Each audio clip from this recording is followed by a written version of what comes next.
মন নিয়ে আপনাদের সামনে হাজির হয়েছি। আপনারা সকলে আমাদের তরফ হতে শ্রেণীমতো সালাম, আদাব, শুভেচ্ছা গ্রহণ করিবেন। এত কষ্ট করে আপনারা এখানে হাজির হয়েছেন, সেজন্য আপনাদের কাছে আমরা কৃতজ্ঞ। আপনারা জানেন, অবগত আছেন, গত 27/6/2024 তারিখে আমাদের এমপি মহোদয়কে প্রাণনাশের হুমকি দেওয়ার পর তিনি শেরেবাংলা থানায় একটি জিডি করেছিলেন, যার নম্বর 2056, তারিখ 29/6/2024 ইংরেজি। সেই প্রেক্ষিতে আমরা আমাদের মাধ্যমে মানবতার মা মাননীয় প্রধানমন্ত্রী জননেত্রী শেখ হাসিনার নিকট ব্যারিস্টার সৈয়দ সাইদুল হক সুমন সাহেবের নিরাপত্তার জন্য সবিনয় নিবেদন করতেছি।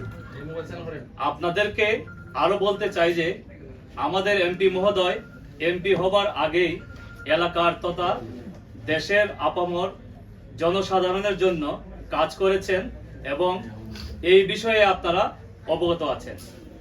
আপনাদেরকে আরো স্মরণ করিয়ে দিতে চাই, তিনি গত কয়েক মাসে যা উন্নয়ন করেছেন বা যে প্রকল্পসমূহ বাস্তবায়ন হবে, এই অল্প দিনে তা অনেকটা ঈর্ষণীয় বটে এবং ইনশাল্লাহ আগামী 5 বছর পর এলাকার যে উন্নতি হবে তা অনেকটাই আমরা অনুভব করতে পারতেছি। আমাদের অনেক সৌভাগ্য যে আমরা এমন একজন এমপি পেয়েছি যিনি কথা বলেন দুর্নীতির বিরুদ্ধে, অন্যায়ের বিরুদ্ধে।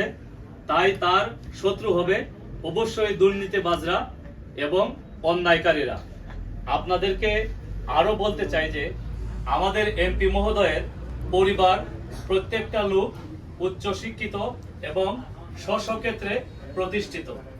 আজ তিনি পরিবার পরিজনদের সময় না দিয়ে আমাদের তথা দেশের মানুষের কথা ভাবা বা তাদের জন্য কাজ করা কি তার অন্যায়? একজন ব্যারিস্টার সৈয়দ সাইদুল হক সুমন একজন কিশোরের স্বপ্ন, তরুণদের প্রেরণা, যুবকদের অহংকার, মধ্যবয়সীদের অক্সিজেন আর বয়স্কদের আস্থার জায়গা। তাকে থামিয়ে দেওয়া মানে একটি জনপদকে 1000 বছর পিছিয়ে দেওয়া। দীর্ঘদিনের ত্যাগ, চেষ্টা আর লক্ষ লক্ষ মানুষের ভালোবাসায় যে ব্যারিস্টার সুমনের জাগরণ ঘটেছে, তাকে থামিয়ে দেওয়া সহজ নয়। তাকে হত্যার পরিকল্পনার এই অপপ্রচেষ্টার তীব্র নিন্দা জানাই। পরিশেষে আবারও আমরা আপনাদের সকলের সুস্বাস্থ্য ও দীর্ঘায়ু কামনা করে এবং আমাদের এমপি মহোদয়ের নিরাপত্তা প্রদানে প্রয়োজনীয় ব্যবস্থা গ্রহণ করার জন্য মাননীয় প্রধানমন্ত্রী জননেত্রী শেখ হাসিনার সুদৃষ্টি আকর্ষণ করছি। আপনাদের সকলকে ধন্যবাদ। মাধবপুর, শায়েস্তাগঞ্জ, হবিগঞ্জ, সিলেট সহ দেশের বিভিন্ন অঞ্চলে আন্দোলন, প্রতিবাদ সভা, মানববন্ধন চলছে। আজকে 8 দিনের অগ্রগতিটা কি আপনারা যদি আমাদেরকে বলবেন? আসলে অফিসিয়ালভাবে তো আমাদের কোনো তথ্য তো হয় না, আমরা নন অফিসিয়ালভাবে জানছি অনেকটা তারা উদ্দেশ্য আমরা আইনের কথা।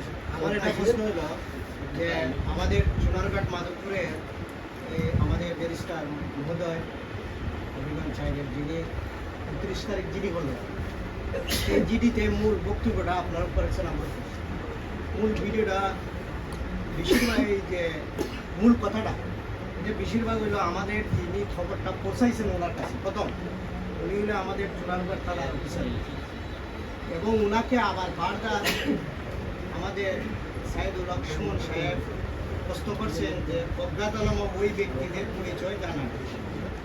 এখানে উনি স্পষ্ট উল্লেখ করছেন